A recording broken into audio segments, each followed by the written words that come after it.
Hola gente, bienvenidos a otro video de la serie de ejercicios para entrevistas laborales. Hoy vamos a desarrollar Binary Gap. Es el primer ejercicio que aparece en Codility. Es un ejercicio simple que nos va a permitir practicar operadores de bits. Es algo que no usamos todos los días, pero está bueno practicar de vez en cuando. En los ejercicios de entrevistas laborales suele aparecer. También tiene una estructura bastante sencilla, pero que en este tipo de problemas suele presentarse muy a menudo. En primer lugar, vamos a comprender el enunciado. Luego, en segundo lugar, vamos a ver los dos operadores de bit que nos van a servir para resolver el problema. En tercer lugar, vamos a pensar la estructura básica de nuestro algoritmo. Por último, vamos a escribir el código en Java y lo vamos a probar en Codility para ver si efectivamente resuelve correctamente y pasa todos los casos de prueba. Si les gusta el video, por favor denle like, revisen los comentarios, siempre aparece información interesante, ustedes mismos dejen sus opiniones ahí. Quería agradecerle antes de empezar con el desarrollo en sí a Pablo, a Álvaro y a Gonzalo que me ayudan siempre con estos videos. Un binary gap es una cantidad de ceros dentro de la representación binaria de un entero encerrada entre unos. Como podemos ver en el primer ejemplo que tenemos para el número entero 9, la representación binaria es 1001. Por ende tengo dos ceros encerrados entre unos. Es decir que para este número tengo un binary gap, vamos a anotar los binary gaps aquí, un binary gap de 2. Ese es el binary gap más grande que tiene este, tiene uno solo y es 2. En el caso del número 20, la representación binaria es 1, 0, 1, 0, 0, un 0 acá, encerrado entre dos unos, pero luego tengo dos ceros sin un 1 al final. Es decir que este último no es un binary gap, el primero sí, y el tamaño es 1 porque tiene un solo 0. En el caso del 15, que su representación es 1, 1, 1, 1, no tengo ceros, es decir, no tengo ningún binary gap acá adentro. Y lo mismo ocurre con el 32, si bien tengo 5 ceros todos seguidos y empieza con un 1 por aquí, no tengo un 1 al final que lo encierre, entonces binary gap es 0. Para el número 529, que es el otro ejemplo que nos da el enunciado, tenemos una representación binaria que arranca con un 1, sigue con 4 ceros, sigue con un 1, sigue con 3 ceros y finaliza con un 1. Entonces, para este caso tenemos 4 ceros, tenemos 3 ceros. El primer grupo encerrado por el primer 1 y el segundo grupo entre el segundo 1 y el tercero, el tamaño de este binary gap es 4, el tamaño de este es 3, y entonces el valor que yo debería devolver desde mi función, si me pasan 529, es 4, que corresponde al tamaño del binary gap más grande que tiene el número. Para poder resolver este problema vamos a tratar de ver si tengo un 1 en una posición, luego tengo un 0, luego tengo un 0, luego tengo 0, luego tengo un 1 de vuelta, haber contado esta cantidad de ceros me va a permitir saber que ahí tengo un binary gap de 3 y luego continuar contando si vuelven a aparecer ceros y cuando vuelvo a encontrar un 1, entonces decir, bueno, acá tengo otro binary gap, eventualmente quedarme con el binary gap más grande. Para esto vamos a utilizar dos operadores binarios que nos permiten realizar operaciones de bit con números enteros en los lenguajes de programación, casi cualquier lenguaje lo tiene. Para esto vamos a utilizar primero la operación lógica AND, que sería I en español. Esta operación está definida de una manera muy simple. Si ambos operandos son verdaderos, la salida es verdadera, porque A y B son verdaderos, entonces la salida es verdadera, pero si alguno de los dos no es verdadero, ya no, porque no se cumple que A y B sean verdaderos, ya que, por ejemplo, en este caso P no lo es, entonces, listo, la salida no lo es. En este caso A no es verdadero, entonces A y B no se cumple. Y si los dos son falsos, bueno, definitivamente ninguno de los dos. Básicamente lo que podemos ver es que si alguno de los dos operandos es cero, ya la salida va a ser cero. Luego la otra operación de bits que vamos a utilizar es la de shift. Este es el nombre, shift, y lo que quiere decir es desplazamiento, desplazar. En los lenguajes aparece típicamente como doble mayor o doble menor, y en el sentido en el que vemos esto como si fuera una flecha, esto es como si fuera una flecha, no es la forma en la que lo vamos a escribir, es para donde voy a mover o a desplazar los bits de mi número. Si yo le aplico a el 529 un shift de 1, lo que va a hacer es desplazar todos estos bits en esta dirección. El 1 va a desaparecer porque no, digamos, aquí no hay más nada. Y entonces el número que me va a quedar es 1, 0, 0, 0, 0, 1, 0, 0, 0. Saqué hacia la derecha el último bit. Si lo vuelvo a aplicar sobre este número que me quedó, va a seguir haciendo lo mismo. Voy a ir perdiendo el último bit si sigo consecutivamente aplicando sobre cada resultado un shift más de valor 1. Es decir, voy a eliminar este, voy a eliminar este, voy a eliminar este y hasta que me quede con nada, porque como el ancho del número siempre es fijo, lo que se van agregando acá adelante son ceros que no afectan el valor delante de este primer 1 que tenía. Con estas dos operaciones vamos a poder resolver el problema. ¿Cómo utilizamos los operadores que mencionamos en Java? En otros lenguajes es similar, puede llegar a escribirse distinto, pero básicamente la idea es la misma. Tenemos el operador shift del que hablamos, que como dijimos desplaza todos los bits hacia la derecha en este caso, en este sentido. La cantidad de bits que va a desplazar es el número que le pongo a la derecha. Lo que estoy haciendo en esta línea es desplazar todos los bits de mi número. Vamos a decir que tengo un 1, 0, 1, 1, un lugar hacia la derecha. Esto quiere decir que este 1 se cae fuera del número. Entonces el resultado va a ser 1, 0, 1. Bueno, podemos pensar que hay un 0 adelante, en realidad eso es indistinto. Es decir, que este es el resultado que yo tendría en esta línea y se lo estoy volviendo a asignar a la variable number, ¿no? O sea, que esta operación queda guardada en la variable number. Esto se va a repetir mientras la variable sea mayor a 0. ¿Y por qué yo sé que esta condición me sirve? Bueno, porque no importa el número que tenga, yo arbitrariamente puedo tener unos, ceros y unos en mi número. No importa lo que yo tenga aquí, cuando yo empiece a desplazarlo hacia la derecha, del ancho que yo quiera considerar de mi número, supongamos que sean 8 bits, 16 bits, lo que a mí más me guste, a medida que hago el desplazamiento, lo que se están insertando por acá son ceros. Así que eventualmente el último bit en 1 va a estar aquí y adelante voy a tener agregados todos ceros que se fueron agregando con el desplazamiento. Cuando haga un desplazamiento más, este 1 se va a ir y solamente voy a tener ceros en el número, por lo tanto, esto es un 0 también, por lo tanto, la variable en sí va a ser 0. Entonces, la condición de que number sea mayor a 0 me asegura de que esto se ejecuta mientras haya al menos algún bit en 1, que es lo que yo quiero validar del número que sea que reciba. Luego tenemos la otra parte del procedimiento que hablamos, que es ir viendo si el último bit del número es un 0 o es un 1. Eso es lo que me va a permitir hacer el procedimiento. Es decir, si yo tenía esto y el último bit era un 1, yo quiero saber que este bit estaba en 1. De alguna manera voy a necesitar tener un flag que me permita saber que pasó este 1 para poder empezar a contar cuántos ceros tengo que van pasando por el último bit.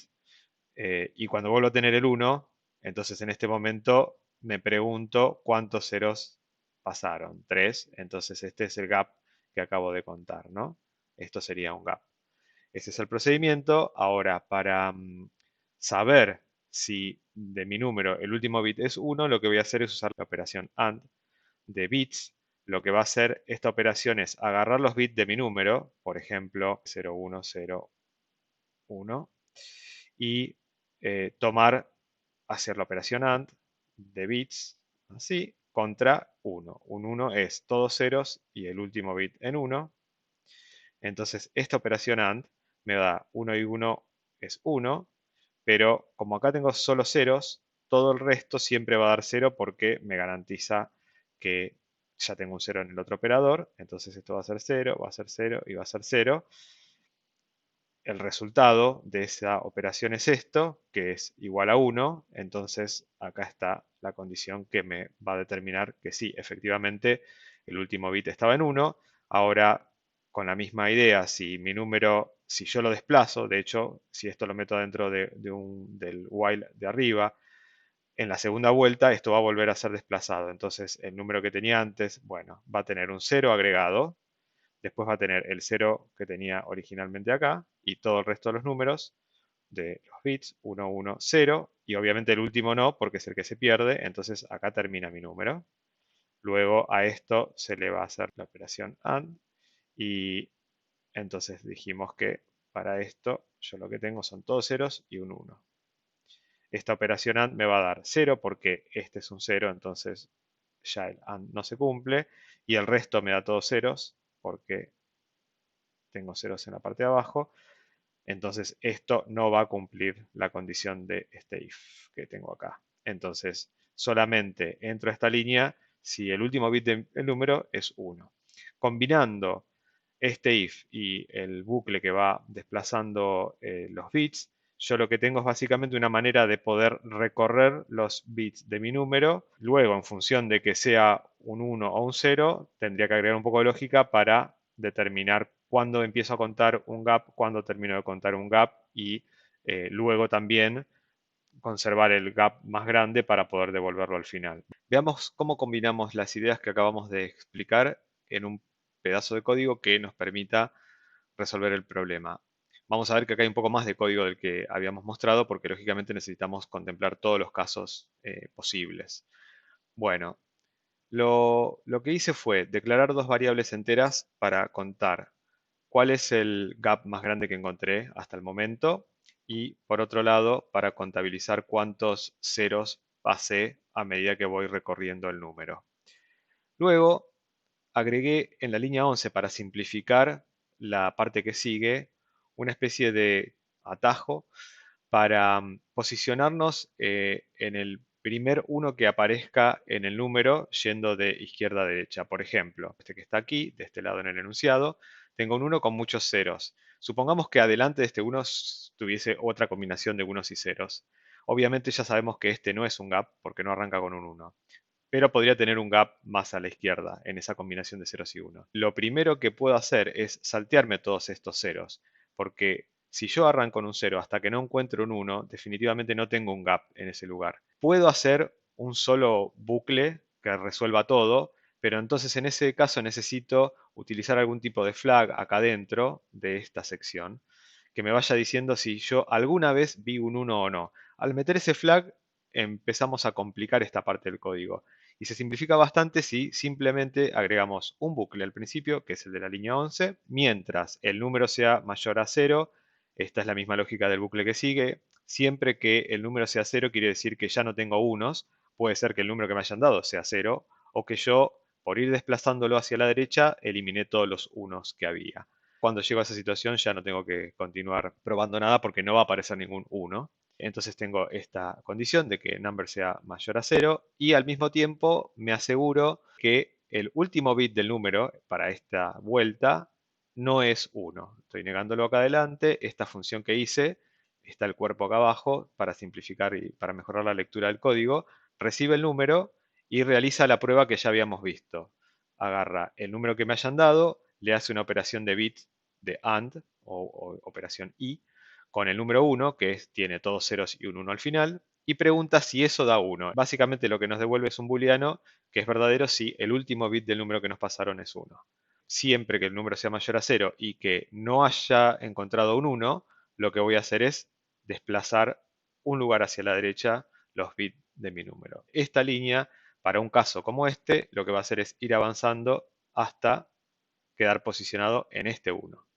Cuando llega este 1, este bucle sale y yo ya me ahorré el trabajo de saltear esto. De esa manera también me aseguro que si entro al próximo bucle, el while que está en la línea número 13, quiere decir que apareció un 1 y yo ya estoy posicionado en él.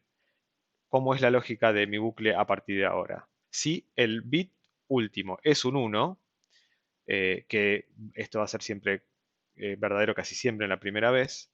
En ese caso, pregunto, si el contador de ceros actual es mayor al gap más grande que tengo registrado hasta el momento, entonces me guardo ese gap. Siempre que aparece un 1 me fijo si el contador de ceros tiene algo mayor al último gap que encontré que haya sido el mayor histórico. Si es así, entonces este es mi gap más largo. Si de pronto este zero counter es 4 y el largest gap es 2, entonces 4 es el más grande que tengo, por lo tanto reemplazo largest gap con el zero counter. Luego reseteo a 0 el contador de ceros porque estoy parado en un 1, entonces ya está, evalué en estas líneas de acá qué hacer con esa cantidad de ceros que tenía registradas, ya no tengo que hacer más nada. Si no es un 1, es un 0, entonces contabilizo un 0 con zero counter, lo incremento y ya está. Por último, en la última línea de mi bucle lo que hago es desplazarme hacia la derecha, luego va a volver a entrar siempre y cuando todavía haya unos, como dijimos, esta es la condición del while, y vuelvo a procesar el bit siguiente a través de toda la misma lógica. Cuando este while, el de la línea 3, se termina, en largest gap lo que tengo que tener es el número del gap más grande que haya encontrado. Cuando arranca este 0 y el zero counter también es 0, así que a medida que vaya pasando por la línea 20, que quiere decir que encontró ceros, ya asegurándome de que al menos hubo un 1 en algún momento, voy a ir contando cuántos ceros hubo hasta que en algún momento va a volver a entrar en esta parte del if. Y cuando haga eso, zero counter va a tener exactamente la cantidad de ceros que habían aparecido. Si vamos a el ejemplo en el enunciado, una vez que haya pasado por este 1, va a pasar por la línea 20 por cada uno de estos tres dígitos siguientes, que son 3 ceros. Es decir, que zero counter en algún momento va a valer 3. Cuando encuentre este 1, el del medio, perdón, este de acá, entonces zero counter va a valer 3 y lo voy a guardar como largest gap porque el largest gap arranca en 0. Así que cualquier gap que encuentre va a ser guardado. Luego se resetea el contador de ceros y para todos los dígitos que siguen, que son estos 4 ceros de adelante, otra vez voy a estar pasando por la línea 20, incrementando el zero counter hasta 4. Va a valer 4 cuando llegue al último 1. Cuando llegue al último 1, otra vez voy a volver a evaluar este if y zero counter va a ser 4, largest gap va a ser 3, por ende otra vez se va a cumplir que me apareció un gap más grande que el último mayor registrado, lo vuelvo a guardar y continúo. Ya como ese era el último 1 y hacia la izquierda voy a tener todos ceros, este while ya no va a valer y va a salir y voy a devolver el largest gap que va a ser 4. Vamos a ver si eso es correcto. Vamos a hacer la prueba del enunciado. Acá Codiriti acaba de probar con 3 ejemplos que están en el enunciado y todos dieron OK. Vamos a mandarlo a la prueba más general. Les recomiendo, si tienen tiempo para hacerlo, agreguen casos de prueba donde Codiriti nos permite agregar nuestros propios casos de prueba. Acá tenemos el resultado, 100%, es decir, anduvo todo bien. Tenemos el código que enviamos y acá tenemos los casos de prueba que ejecutó. Vemos que más allá de los 3 del enunciado, que son los 3 primeros de aquí, tenemos un montón más de casos que probaron y si por cualquier motivo algunos de estos nos hubiese fallado, podríamos nosotros mismos tomar el valor que se ingresó, es decir, este medium one, lo que hace es pasarme un n que vale 51.712. Si hubiese fallado me diría también qué es lo que devolvió mi código y cuál es el valor que efectivamente espera. Así que puedo tomar eso y ponerlo en mi propio código para probarlo yo a medida que voy desarrollando sin necesidad de llegar hasta acá. Aparentemente, por lo que podemos ver, no tiene tests de performance. Esto ya cumple con todas las condiciones.